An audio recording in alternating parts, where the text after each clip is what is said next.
we are in the image of Christ, that we are loved, that we have.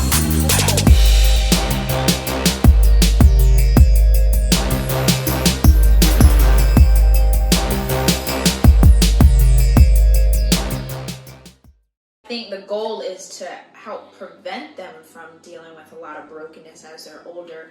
But what would you say for those that, there's parents that have teens, there's parents that have young adults that they have gone astray, that they didn't get to teach and instill in them at the young age. What can they do now to really help them rebuild depending on what, in any area that they're going through? If you have teenagers Teenagers are tough. No. Teenagers are so special, and they really need extra care. And you really need to learn their temperaments. Now, this is something that I deal with all the time, relational communications, and it's something that I love to do. See, each person is given, it's a God-given temperament that each one of us has. And you really have to learn the temperament of the child. Now, temperament's different than personality. Personality can be affected through all different types of things that happen in our lives. But the temperament is something that is going to last. The only thing that can really damage your temperament and shift you into something that God didn't create you to be is trauma, and some things that really will, be damaging to the spirit of your child, the soul of your child. Okay, but we're all given temperaments, and if you begin to learn how your child is wired, things will really begin to change for that teenager. I teach classes through my New Self Concepts coaching business, and this is what we do, and we are seeing incredible things happen when we begin to understand how a child is wired. So we talked about kids, and we talked about children, we talked about teens, young adults, but now let's talk about adult kids. Because there's some parents that have this divide or this struggle with their adults, and they want to still guide them and give them wise counsel, but the adults, they're adults, they don't want to listen. What type of relationship should the parents now have after they transition from child to teen to young adult to adult, and they have their own family? How should they handle their relationship? Well, it really should be adult to adult. I think sometimes a conflict comes when you have an adult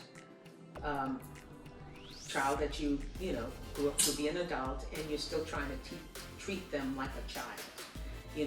It's still a mother-child relationship. It's really adult to adult relationship, and I think that makes the difference, because it's just, how would you feel if I was still treating you like you were 12 or 15 or 18?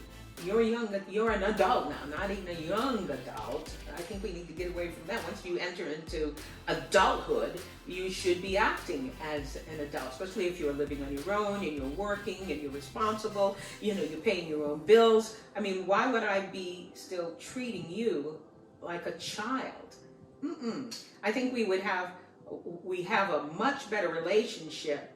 Even moving into a friend, at that point we can have a great friendship, together. Now a mother should never, with young children, and I've seen this happen, where mothers treat their children, their teens, as, okay, I'm going to be their friend, I want to be their friend. No, you're the mother at that point. But when you have another adult that you're dealing with, then you can enter into that relationship, and you still can get advice, because she will give me advice, and as an adult, and I will listen, and I'll be, okay, I can see that. Okay, oh yeah, I didn't realize I was doing that and thinking wrong. Oh, you're bringing that to me? Yeah, sure. Showing me things. It's an adult to adult. I think that's the best way to handle it. And one last question, because I know there's some children, adults that don't have good relationships with their parents. And some of them haven't talked to their mom or their father for years. Or, things have occurred. They maybe never met their father, maybe never met their mother. And what would you say to those that have a desire for a relationship with their parents? It's going to take work. It really is going to take work. It's going to take understanding who that person is. And again, it's going to take understanding how they're wired, their temperament. It's going to take forgiveness. It's going to take understanding their hurt and pain. It's going to take listening. That's a big thing. Just listen, to really try to meet their innate needs. That's what it's going to take. It's not going to happen overnight, so you really have to be patient. You really have to exhibit a respect and kindness and all of those things, and just respect right where they are as an adult. And if you have such an estranged relationship where you haven't seen your child for years, when that child comes to you, then you need to humble yourself and just embrace that child. Like the prodigal son in the Bible. Yeah. The father didn't push at him when he came.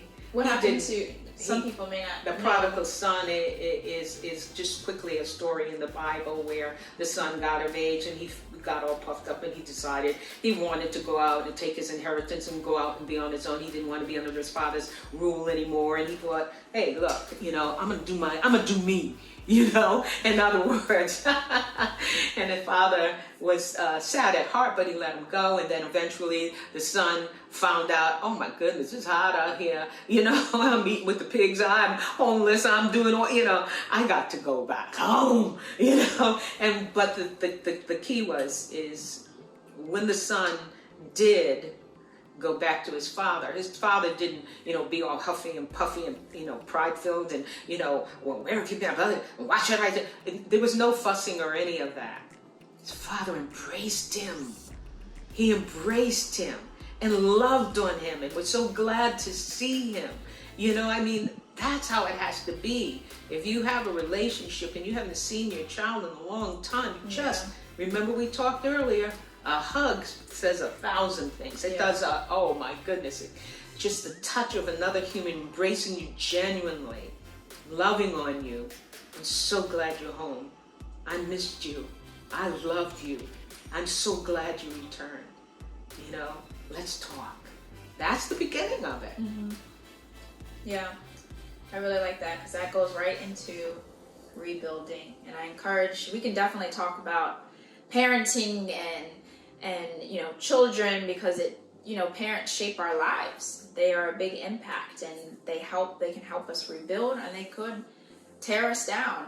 So I think it's important to learn how to strategically build them up from the beginning, and so that they can go along and have a foundation when they're older. And I encourage those parents that have older kids, that have teens, that you can start now. You can start today to start encouraging and rebuilding your children. And it can really not only transform their lives, but it can transform your life and your relationship. So, do you have anything else you want to share to the mamas and the dads? Yes, I do, because I want to give you a scripture, Ephesians 4:29. This is the NIV translation. Let no unwholesome talk come out of your mouth, but only what is helpful for building others up according to their needs. That's the key. Their needs. Building others up according to their needs, that it may benefit those who listen. So if you are in a relationship with a child, an adult, returning home, and you're trying to establish a relationship with them, understand that scripture. Yeah. Ephesians 4:29.